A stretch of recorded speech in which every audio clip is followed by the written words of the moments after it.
All right, we're going to go ahead and continue with our media availabilities this morning. We've now been joined by Ryan Preece, who's going to get seated here. Ryan, first of all, thank you for joining us. Wanted to highlight you have a special paint scheme this weekend with Purdue University in Indianapolis. So in your opening comments, we'll have you talk a little bit about that as well. But a big week for you. You became a dad earlier this week. So tell us a little bit what this week has been like for Ryan Preece. Yeah, so obviously becoming a father was awesome.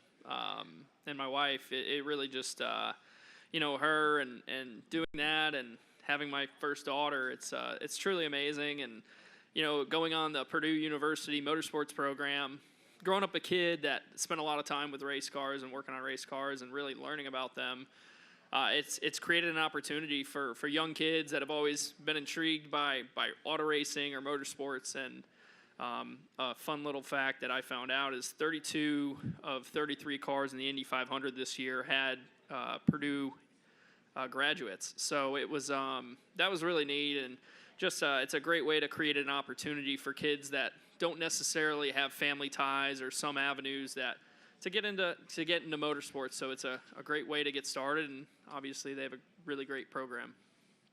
All right, we have a few minutes here with Ryan Preece, so we'll go ahead and open for questions from the media, and we will start with Bob. Go ahead, Bob. Bob Pockris, Fox Sports. Can you take me through early Monday morning? Like, did you get calls saying your wife was in labor, and was there any way to try to get back, or just kind of take me through that morning, please? Thank you. One thing that I really am lucky, my wife is extremely supportive of my racing, and she raced herself. So going into this journey, we hired a doula in case of the worst case scenario where I was not home. But I got a call Monday morning at 2 a.m., which I learned about a month ago to have my phone on ring just in case of a moment like that. And, she called me, and she was scared, but our doula came, brought her to the hospital. Unfortunately, I don't have a private plane or anything like that. We didn't anticipate having the baby that week. It was we actually had a C-section that was scheduled for a week from then, so we really didn't even think that was something that could happen, or not that it couldn't happen. That was really planning on happen. But as our daughter kind of proved to us, is she's going to run the show, and my wife, I was able to FaceTime and be present without being there. But definitely really, really thankful and happy that we have a healthy daughter, and it's awesome being a father. All right, we're going to go to Claire. Claire B. Lang, Sirius XM NASCAR Radio. What are the challenges of qualifying here? How key is the practice, and how key is qualifying?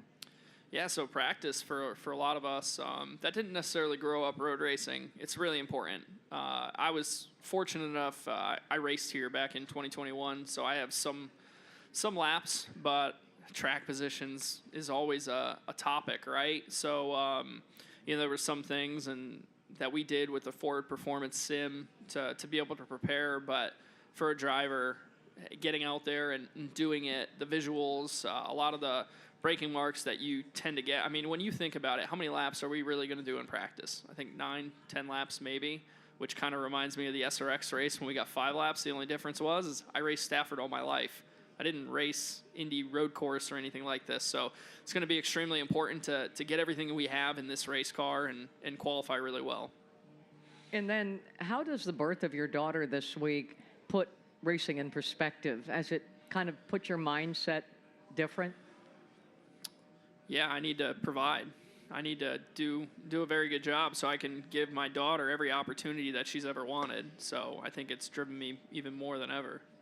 And I'm a pretty determined person.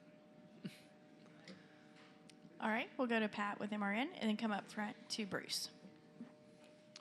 Ryan, when you have back-to-back weeks of road course racing, how much information do you take that you learned from Indianapolis this weekend and try to apply that to Watkins Glen? It's a different track, but in terms of preparation and what you try to carry over, what you try to prove upon, what exactly changes from week to week?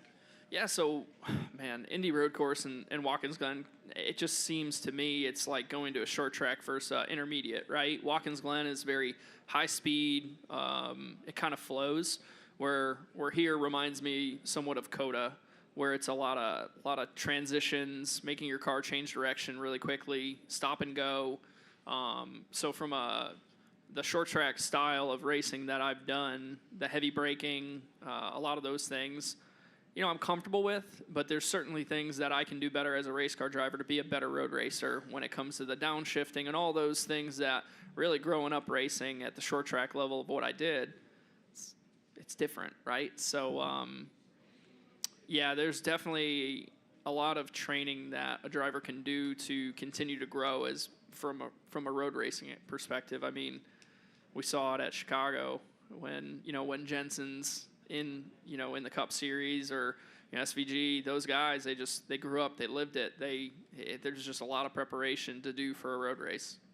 When you look at the actual field, there's 6 drivers outside the U.S. competing in tomorrow's event. I mean, from a driver's perspective, that obviously you're from America, you know a lot about NASCAR, you've raced all these tracks. What's it like for you to kind of see all these different personalities and drivers from different disciplines come in and try to race your sport? Exactly, disciplines. That's something that I've always appreciated, even from the North America side when I watch dirt racing or asphalt racing, road racing, and you see guys from V8 supercars, Formula One, and all these different etiquettes. You just really see the different styles. So I'm somebody who appreciates that. All right, and we'll wrap with Bruce. Go ahead, Bruce. Ryan, you got to spend some time yesterday with Graham Rahal and kind of look at Yeah. things over with his car.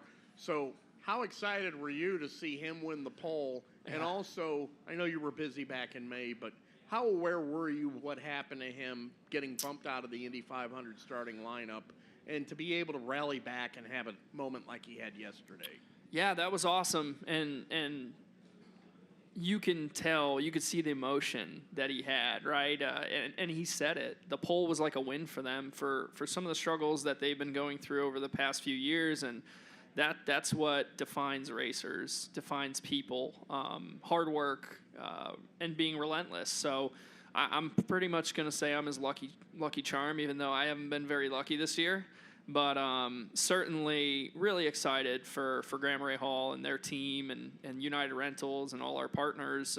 And even going down on pit road and seeing the process that they kind of how their practices go and qualifying. And yeah, it was an awesome opportunity to be able to be down there, because usually if I'm here, I'm walking around, I don't really know anybody. So I'm just walking down pit road and you don't really experience it. You kind of see it, but you didn't, like, from my point of view, my vantage point as a driver, I didn't really get to experience it, where yesterday I did. I got to wear the headset. I got to see how their intercom system works and how they run their practices, and it's just so different. So it was really fascinating, and it was a great experience. All right, Ryan, thanks so much for spending time with us. And someday Rebecca will have a great story to tell Yeah, about absolutely. the day she was born. So we wish you the best of luck this weekend. Thank you.